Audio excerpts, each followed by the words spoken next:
Radio Live Drive with Duncan Garner.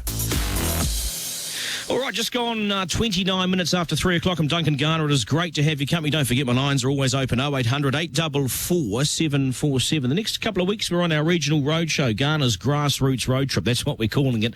We're in Dunedin today, heading through to Christchurch tomorrow and up into the North Island. Nelson as well, up into the North Island as well over the next couple of weeks. A regional, touching base in the regions, basically a regional roadshow just to find out what is going on in the region. So much criticism that the government doesn't have a regional strategy, if you like. So we're heading out there and talking to people, hearing the good, the bad and the ugly, the positive and the negative. Of course, one of the good stories around is Payless Energy. Payless Energy is a Dunedin energy retailer run by Radek Mierzejewski, who came to New Zealand 30-odd years ago as a Polish immigrant, went away overseas again, went to Australia and went to Europe, but has come back to run this business. He joins me now.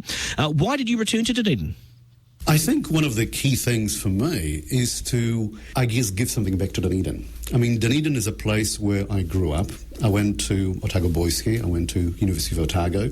This is where I got my first job, and you sort of, there's this ongoing connection.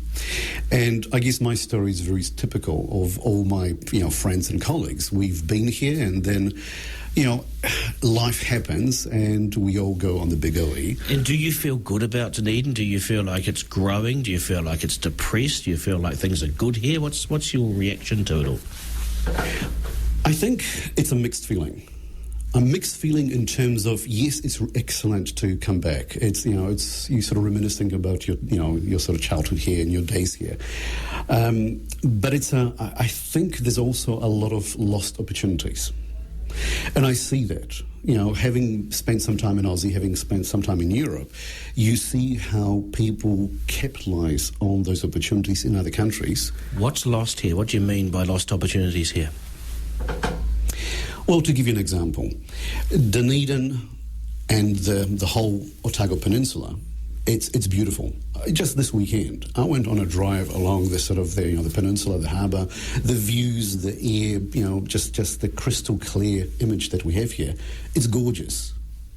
And yet, what I find is that, if you've been following the news, there was an opportunity for a large investment to happen here that would rejuvenate an area with, a 5-star hotel being created. And yet, with the bickering, all that opportunity was lost, and we're back to square one. You're talking consenting processes, you're talking opposition, you're talking progress. There was an opportunity to build that hotel, wasn't there? Correct, there was. And I think this is a good example where, yes, we've got something special to offer, but if we're going to be hiding it away and sort of, trying to overprotect it, how can we expose that? How can we leverage off that? How can we create jobs? How can we bring jobs into Dunedin? How can we put Dunedin on the map? Does Dunedin needs more jobs? I mean, is it slow here? Dunedin definitely needs more jobs. I think when you look at what's been happening in the last couple of... I've returned, like I said, sort of 2 years ago.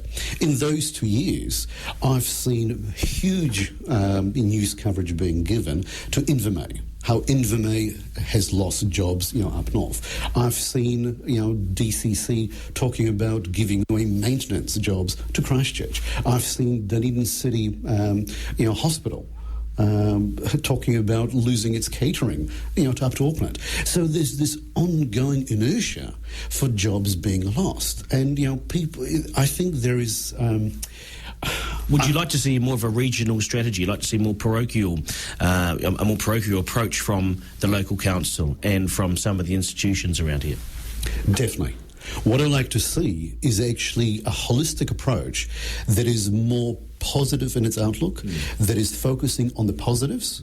Certainly we cannot compete on, let's say, on the same strategies as Auckland or Wellington. We're here in Dunedin and we got to have a local approach. Do you feel like this government has a regional approach? Do you feel like they care for the regions?